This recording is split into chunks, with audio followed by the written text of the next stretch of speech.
काल पुन्हा एकदा युगपुरुष छत्रपती शिवाजी महाराजांच्या चरणस्पर्शाने पवित्र झालेल्या रायगड भूमीतनं कलयुगातील मुघलांच्या वंशजांनी आपली गरळ ओकली.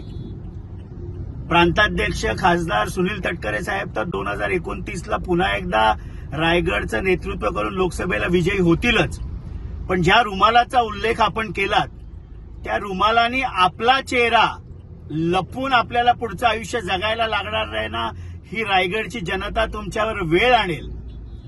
कायम प्रांताध्यक्ष खासदार सुनील तटकरे यांच्यावर खालच्या पातळीची टीका करणारे शिवसेनेचे मंत्री असतील, दोन्ही आमदार असतील, हे महायुतीमध्ये मुघलांप्रमाणे कायम आक्रमण करत असतात.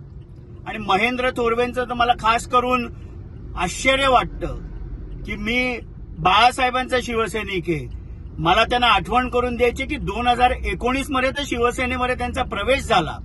बाळासाहेबांचे संस्कार नाहीत, पण तुमचे डान्स बारचे संस्कार टेबलवर नाचताना अखंड भारताने गुवाहाटी इथे बघितलेले आहेत.